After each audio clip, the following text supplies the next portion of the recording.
What's up everyone, and welcome back to a whole another episode. Now in today's video, I'm going to show you exactly how I built my wife her dream kitchen island. Now this was a massive project for me, completely out of my comfort zone, but I'm extremely proud of the results and I'm super excited to show you guys in today's video. So why don't we rewind a couple of weeks and get back to the very beginning. Now for the material of the inside of the cabinet, I'm going to be using a pre-finished birch plywood.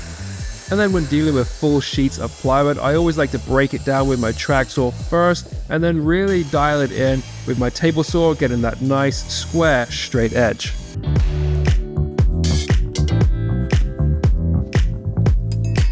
And then once all my parts are cut, labeled, I can then start screwing them together.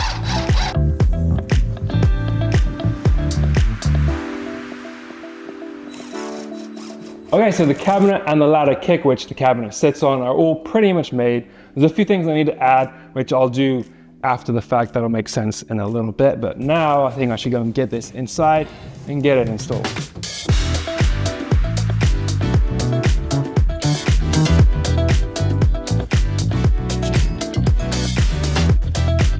Now it's really important to get the ladder kick level because this is what transfers to the cabinet. I've also attached it down to the ground, so then once the cabinet's on top, I can attach the cabinet to the kick, and then this thing is going to be solid. See? And for code, for every kitchen island that's permanently attached needs to have power. Now as this kitchen island is going to be half breakfast bar, there's going to be a pretty big countertop sitting on there. Now the cabinet itself is going to support half of it, but the way that I designed it, I've got these two returns which can add on either side. Now this is going to hold a lot of this extra overhanging weight.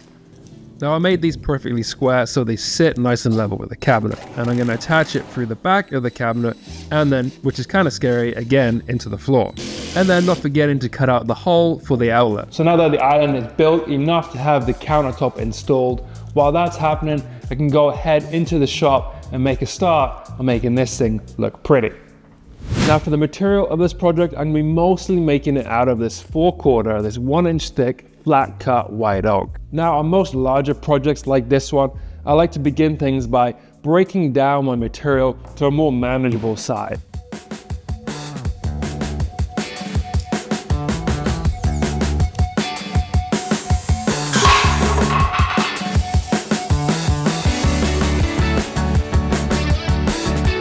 So this right here is ultimately the face of a kitchen island minus 1 or 2 components here or there.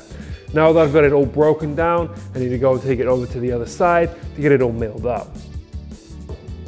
Now this is usually always my most favorite part of any project, and it consists of getting my material nice and flat with one square edge and then bringing it down to the thickness that I require on my planer, to which then I can finally cut it to its width on my table saw. Okay, so now all my components are milled up to the thickness and the widths that I require. They are all categorized and labeled to all the different sections of the island. Now with a project like this, with a material that's expensive like this, organization is key because when I'm sloppy, things and mistakes are made. Now for the most part of this project is going to be a rail and style shaker door type joinery. Now there's many ways to cut that type of joinery, but I found for me is getting one of these rail and style router bit sets. Now these work really good on a router table. Now once the groove cutter is locked in, I can then set the height and then bring the fence flush to the bearing. And then once it's all set up, I can then push my components through the router table, cutting a perfect groove on one or both sides depending on which piece it is.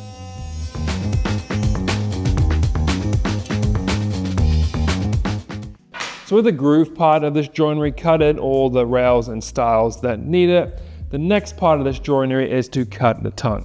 Now essentially shaker style joinery is a tongue and groove joint like so. Now on all the rails and some of the center stiles, we need to cut a tongue in on either end that looks a little bit, well, it looks exactly like this. It's a really good, simple, strong joint. As you can see here, bit of pressure to get in there. You get it all dialed in, it's nice and flush. And with some glue in there, that's a pretty strong joint. So the next step is to cut all those in those pieces that need it.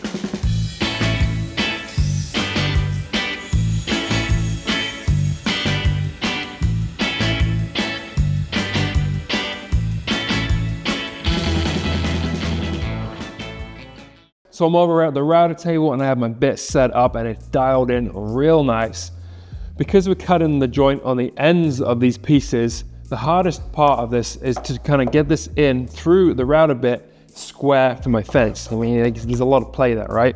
So I ended up just kind of making this block. Essentially, it's just a square piece of material with these removable pieces that help tear out. So it stops a lot of that kind of nonsense. Now, once I've got my piece, I can lock it in to my, let's call this a block, and then that sits square against my fence. So now I'm able to feed the ends of my material through that router bit, square the fence with ease.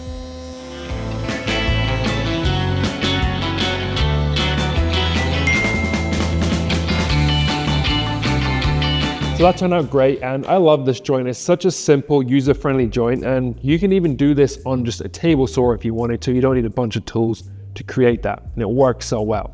Now on all 6 of the outside corners, I've designed it so that the grain of the wood wraps around and flows around the corner. Now to better explain that, this is the corner piece, these 2 pieces of corner, and you can see here, when they're together, that the grain matches up, like flows through, because this was one piece at once. So when they're together, in theory, the grain will wrap around the corner, but for that to work, I'm gonna have to cut out this edge grain. So I'm gonna have to cut a 45-degree miter on the ends of both of these pieces for them to kind of meet up and flow all the way around. So the other day I was messing around with miters and I accidentally came up with the Walmart version of a Loctite miter. Now this doesn't necessarily lock together, but it's way easier to clamp and kind of hold together, and it's perfectly square. So I'm gonna try this out on these pieces and see if it actually is as good as I think it is. Now to do this, you need a 45-degree chamfer bit, specifically ones that have the little flat section on top. I can then set the router bit to the full height of my material and then run all my material through, cutting that perfect angle. I can then grab all the odds or the evens, it doesn't really matter, and on my table saw I can cut off that little section so they all nestle up nice together. So now once those are cut in, you can see that's one piece. The grain runs through that, it locks in and it runs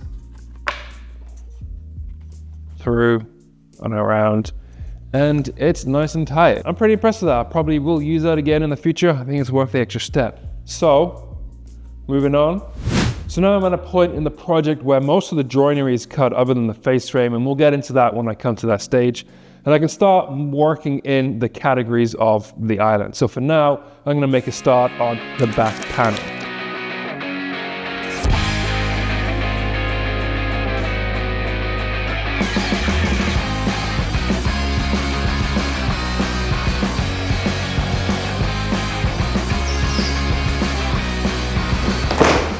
Now this is what's going in between the rails and stiles, and it's a 1/4 inch thick MDF core flat cut white oak. Now there's an MDF core on the inside and there's a real thin layer of white oak top and bottom. Now just like before, I'll lay out my markings and then I'll cut my pieces just oversized on my track saw, and then I'll get it really dialed in on my table saw. Working in a small shop with big materials, I found this is the best way to do this.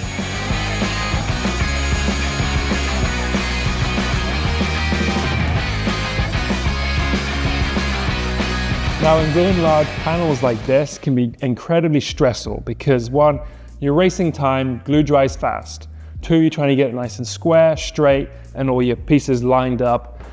And 3, you're running around trying to find clamps. So what I tend to do before I put any glue down, 1, I get the piece dry assembled. Now this is ready to go, I know it fits, there's no wiping off glue, cutting, trimming, all that kind of stuff. 2nd, I have all my clamps ready to go. So there's no running around trying to find a clamp or kind of make a makeshift clamp, which I've done many, many a times. And then thirdly, you can see I got a bunch of scrap material clamped to my bench. Now this L shape is perfectly square so that I can clamp my panel basically to my L shape, and it's gonna keep it nice and square rather than trying to keep it square in the clamps. Can be a bit of a headache. Now with all that done, I am pretty confident that I have a 50-50 chance of it going successful or extremely stressful. We'll see how that goes. Now, when gluing anything with veneer, there's always a fine line between not enough glue so the joints don't hold, or too much glue and it oozes out on the veneer and destroys it. Well, it doesn't always destroy it, but it makes it extremely difficult to clean it up. It's such a headache, and I wish I could explain to you what that fine line is, but I kind of just wing it, so I feel like you might have to too. So that really wasn't too bad, and after about 30 minutes or so I could remove the clamps and put it aside. Now the two side gables and the two little gables that are at the back are ultimately done in the exact same way, so I don't need to go into too much details about that. However, the face frame and the two little inside gables are slightly different, so why don't we get into that? Now there's a lot of shaker going on here, and I felt those two returns at the back don't really need that detail, so I'm going to keep it nice and simple. Now, as I don't have a piece of white oak, however deep I need it to be, I'm gonna have to glue a few pieces together. Now, I milled these up prior with the rest of the stuff, but I left it a little thick. Now there is a reason for that, and we'll get to it in just a second, but to help me align all these pieces together and make it a bit of a stronger joint, I threw in some dominoes, and then I can glue and clamp it together.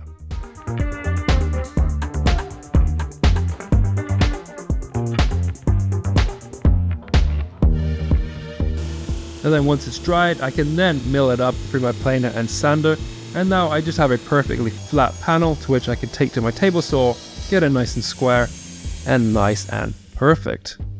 Now with that all done, I can now go ahead and focus on the face frame. Now face frame cabinetry is essentially a style of cabinetry where a frame wraps around the doors and drawers. Now it's a bit more work, but it looks really cool. Now the joinery on the face frame is going to be different to any other parts on this project, but that's okay because I get to use my Festool domino. And for those of you who have seen my videos before, know that I love my domino. And I highly suggest you get one if you can ever afford them. They're super expensive, but they are incredible and they make joinery so much easier. You could always use pocket holes or dowels, but dominoes for me. Now once all my dominoes are cut, I can then reinstall my clamping fence nice and square, and then glue and clamp the face frame together, making sure that all the parts line up and all the intersections are nice and square.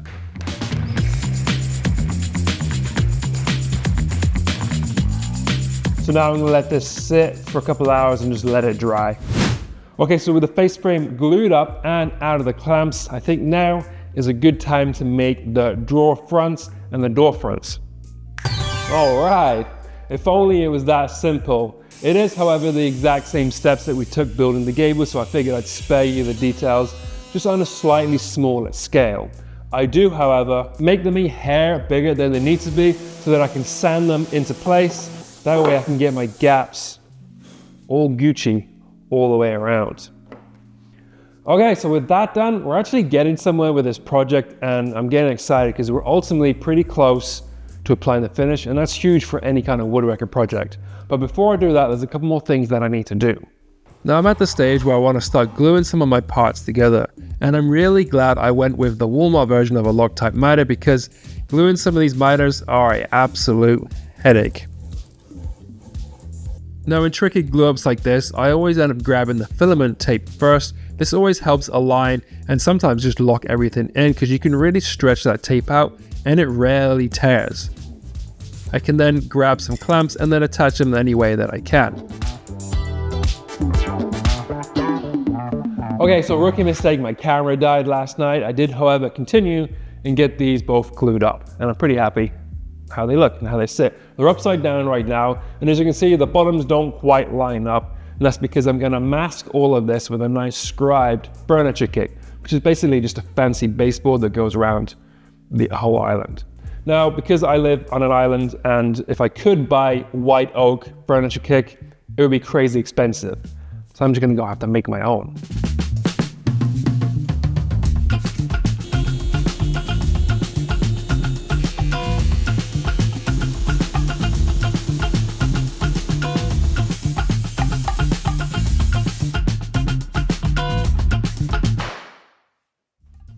Now I got this super fancy router bit. I have no idea what it's called or what the profile is, but I'll link it down below if you're interested, and then I'll attach it into my router table.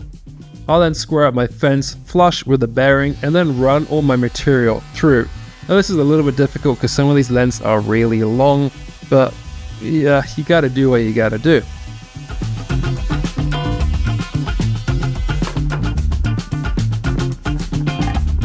Now they do look great, but they left this tiny little lip, but that doesn't matter. I can rip that off carefully with my table saw. And then I can sand any of the router chatter and some of the saw marks. Unfortunately, I had to do this by hand. And next, in my opinion, is the most boring part of any cabinet build, and that's building drawer boxes. Now I'm using a similar material as the inside of the cabinet, just an unfinished version. Now once my material is ripped down in height, I can then set up my dado stack to the same thickness of the material in my table saw, and this is to cut a couple of grooves. One of the grooves is going to be the bottom of the drawer box, and this will go in all of the pieces.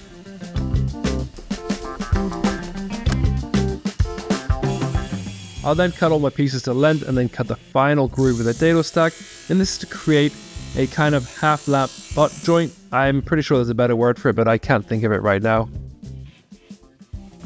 I can then glue it all together and then tap it down nice and tight and square, and then also throw in a couple of pins just to hold it until the glue dries. Once that's done, I can then apply a little bit of finish and the drawer boxes are done. So now that we have all the white oak parts that wrap around the whole of the island pretty much made up and sanded ready to go, next we're going to do the unthinkable under the forceful influence of my wife. Now this is where all the negative comments come in, so in order to reduce all those negative comments, I'm going to push this task upon my little shop helper. You ready? No. Let's do this.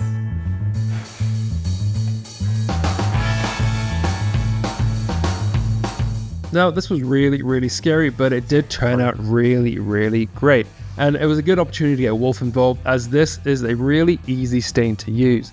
Now the bonus stain comes in a bunch of different colors. Now it's a wipe on, wipe off finish, and it really doesn't matter how much you apply. It doesn't seem to take any more than it needs, and it cleans up really good.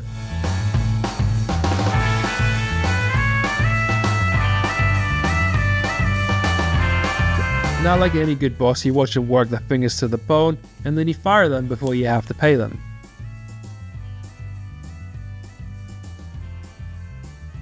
Now, I didn't really fire him, I just laid him off for the time being. Now, if you're a finishing nerd like myself, this is exactly what I use and the mixture. Now, this is a spray lacquer, and with this stain, the bonus stain that I just used, you need to use a top coat finish like a lacquer or a polyurethane or a Verifane or something like that. Now this is a lacquer that I like to use, and it has a 10% sheen, so it's not too glossy, but it's not too matte. It works really well with this kind of color. And then a few days later, once it's all cured and hardened, I can then bring all my parts in, ready to get them installed. Now, as I knew the countertops were going to be installed before I got to finish the cabinet, I had to design, build, and install it in a bit of a funky, backwards way.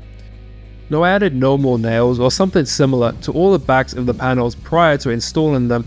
That way it gives them a little bit of extra grab. Now, I can add some screws in behind where the furniture kick sits. That way it's all hidden, and then the remainder of the panels I can screw from the inside of the cabinet out, making sure I hit all the solid parts. Now the face frame again is going to be a little bit different, and I'm limited to how I can attach this, so I'm going to add some dominoes to kind of give it some extra stability.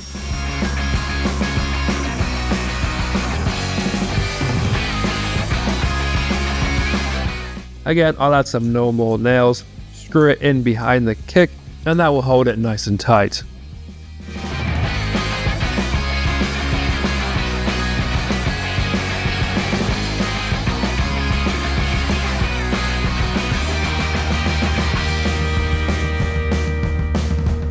Now the side panels will get attached the exact same way, except they have a miter joint, as the countertops again was installed prior to me being able to do this.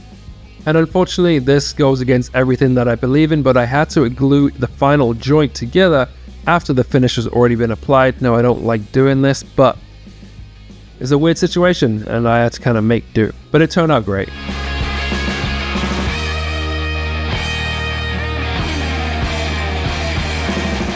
Also, as the island has a microwave section and we don't have a built-in microwave for it just yet, I made these extra panels to kind of sit inside that to make it look like the outside of the cabinet. Now the furniture kick gets installed the exact same way as a standard baseboard, but from past experience I found when dealing with high consequence kicks like this, you want to make sure to make up a couple extra pieces, because I guarantee you will cut one short. Now, you also want to start with the longest piece first, because when you do cut it short, you can always make it smaller, but you can't make it bigger.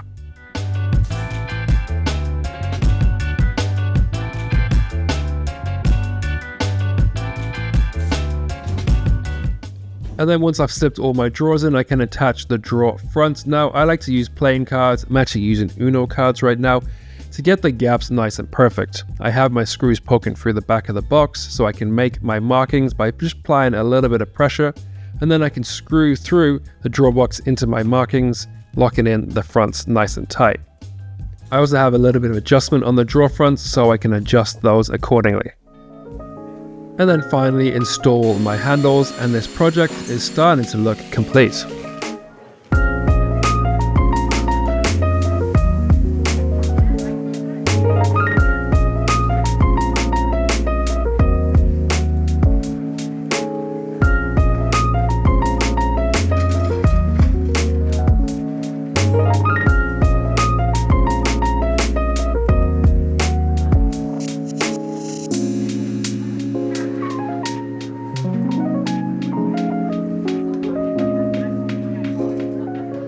And that's pretty much a wrap on today's project. Now, if you made it this far through the video, I just want to say thanks for watching. And if you enjoyed this one, I got some more projects that are similar. I think you should go check out. And I will see you guys in the next one.